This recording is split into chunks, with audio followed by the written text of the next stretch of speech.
ये बलाघूर्ण तथा जड़त्वाघूर्ण में संबंध, relation between torque end moment of inertia. पहले आप क्या सोचोगे, बलाघूर्ण यानी कि टॉर्क, जड़त्वाघूर्ण यानी कि आई।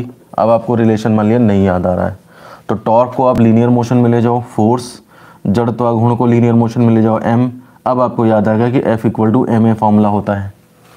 तो अब आप इसी के बेस पे पुराना फॉर्मूला बना दो, इज इक्वल टू की जगह इज इक्वल टू ए की जगह कोणीय त्वरण यानी कि अल्फा। तो आपको अब याद आ जाएगा कि torque is equal to I alpha, ये मुझे डिराइव करना है। मान लेते हैं सपोज हमारे पास कोई बॉडी है और ये उसकी घूर्णन अक्ष है, इसका मास टोटल कैपिटल M है, रोटेशन के टाइम इसका जो कोणीय त्वरण है वो अल्फा है।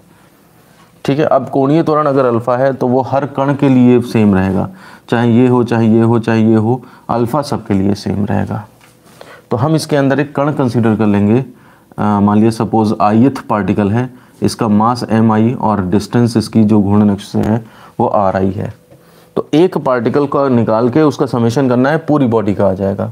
पिंड का बलाघूर्ण, तो अगर मैं पूरे पिंड का बलाघूर्ण टो निकालना चाहता हूँ, ठीक, तो अकेला जो पार्टिकल ith पार्टिकल मैंने कंसीडर किया है, इस ith पार्टिकल का समेशन टॉर्क निकाल के उसका मैं समेशन कर दूं, टोटल कर दूं, तो इससे मुझे जो है वो पूरे पिंड का बलाघूर्ण मिल जाएगा। समझ रहे बात को?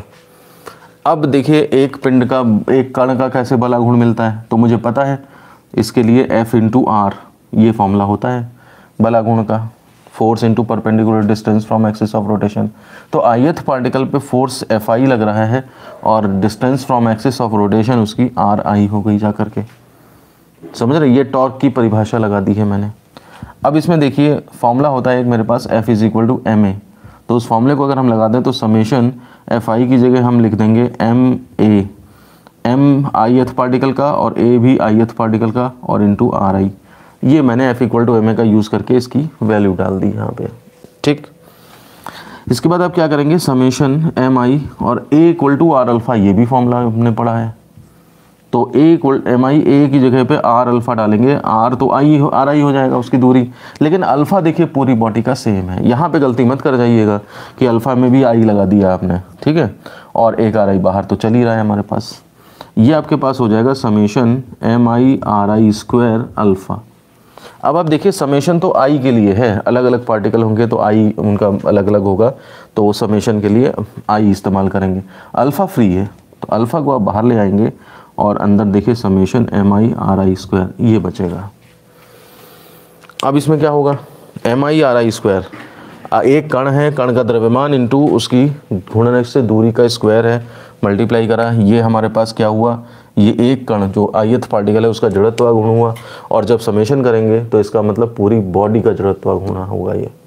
तो इसका मतलब ये जो है चीज़ आप लिख सकते हैं is equal to alpha into I, ये टॉर्क इज इक्वल टू इतना आ गया। अब आई को पहले लिख दो, उसको बाद में लिख दो, torque is equal to I alpha, ये हमारे पास फॉर्मूला डिराइव हो जाता है।